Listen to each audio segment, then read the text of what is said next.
السلام عليكم ورحمة الله وبركاته. الحمد لله. الحمد لله الذي نحمده ونستعينه ونستغفره ونؤمن به ونتوكل عليه. أما بعد.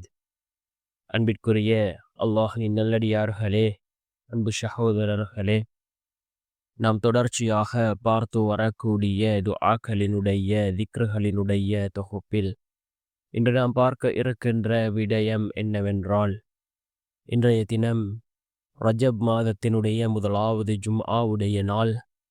நாம் ஜும்ஆவுடைய நாள் அசருக்கு பின் இந்த சலவாத்தை 80 தடவைகள் ஓதுவோம். இந்த சலவாத்தை 80 தடவைகள் ஓதினால் 80 வருடங்களினுடைய பாவங்களை அல்லாஹ் மன்னிக்கின்றான். அதே போன்று நம்முடைய வாழ்க்கையில் அற்புதங்களையும் அதிசயங்களையும் ஏற்படுத்தி தரும், அல்லாஹ்வினுடைய உதவிகளை பெற்று தரக்கூடிய மிகவும் அற்புதமான ஒரு சலவாத்தை தான் நாம் இன்றைய வீடியோவில் பார்க்க இருக்கின்றோம். அன்பார்ந்த சகோதரர்களே, அல்லாஹ்வின் நல்லடியார்களே, இன்றைய தினம் ஜும்ஆவுடைய நாளாக இருந்து கொண்டிருக்கின்றது.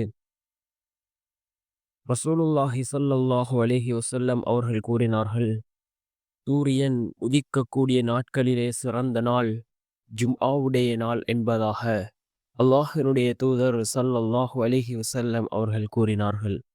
அதே போன்று இந்த ஜும்ஆவுடைய நாளில் ஒரு நேரம் இருக்கின்றது. அந்த நேரத்தில் நாம் கேட்கக்கூடிய துஆக்கள் அல்லாஹ்விடத்திலே கபூலாகும் என்று கூறினார்கள் அருமை நாயகம் ஸல்லல்லாஹு அலைஹி வஸல்லம் அவர்கள். அது எந்த நேரம் என்பது பற்றி இமாம்களுக்கிடையே பல கருத்து வேறுபாடுகள் இருக்கின்றது. ஆனால் அதிகமான இமாம்களினுடைய கருத்து என்னவென்றால், அசருக்கு பின்னால் உள்ள நேரம், அசருக்கும் மகரிபுக்கும் இடைப்பட்ட அந்த ஒரு நாளினுடைய கடைசி நேரம், இந்த நேரத்தில் கேட்கப்படும் துஆக்கள் அல்லாஹ்விடத்திலே கபூலாகும் என்று கூறினார்கள் அருமை நாயகம் ஸல்லல்லாஹு அலைஹி வஸல்லம்.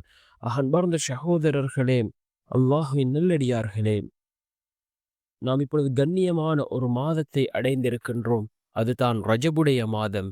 இந்த ரஜபுடைய மாதம் இது அல்லாஹ்வினால் கண்ணியப்படுத்தப்பட்ட, அல்லாஹ்வினால் சிறப்புக்குரிய மாதங்கள் என்று கூறப்பட்ட 4 மாதங்களில் ஒரு மாதம் இந்த ரஜபுடைய மாதமாக இருந்து கொண்டிருக்கின்றது. இந்த ரஜபுடைய மாதம் இது மிகவும் சிறந்த ஒரு மாதம். இந்த ரஜபுடைய மாதத்தில் வரக்கூடிய முதலாவது ஜும்ஆவுடைய நாள் நாம் அசருடைய தொழுகையை தொழுதுவிட்டு இந்த ஸலவாத்தை 80 தடவைகள் ஓதுவோம். ரசூலுல்லாஹி ஸல்லல்லாஹு அலைஹி வஸல்லம் அவர்கள் கூறினார்கள், யார் ஜும்ஆவுடைய நாள் அசருக்கு பின் இந்த ஸலவாத்தை 80 தடவைகள் ஓதுகிறார்களோ அவர்களுடைய 80 வருடங்களினுடைய பாவங்களை அல்லாஹ் மன்னிப்பதாக அல்லாஹ்வினுடைய தூதர் ஸல்லல்லாஹு அலைஹி வஸல்லம் அவர்கள் கூறினார்கள். என்ன ஸலவாத் என்றால், அல்லாஹும்ம ஸல்லி அலா முஹம்மதின் அப்திக வ நபியிக வ ரசூலிக நபியில் உம்மியி வ அலா ஆலிஹி வ ஸஹ்பிஹி வ ஸல்லிம். அல்லாஹும்ம ஸல்லி அலா முஹம்மதின் அப்திக வ நபியிக வ ரசூலிக நபியில் உம்மியி வ அலா ஆலிஹி வ ஸஹ்பிஹி வ ஸல்லிம் என்று வரக்கூடிய இந்த ஸலவாத்தை யார் 80 தடவைகள் ஓதுகிறார்களோ அவர்களினுடைய 80 வருடங்களினுடைய பாவங்களை அல்லாஹ் மன்னிக்கின்றான்.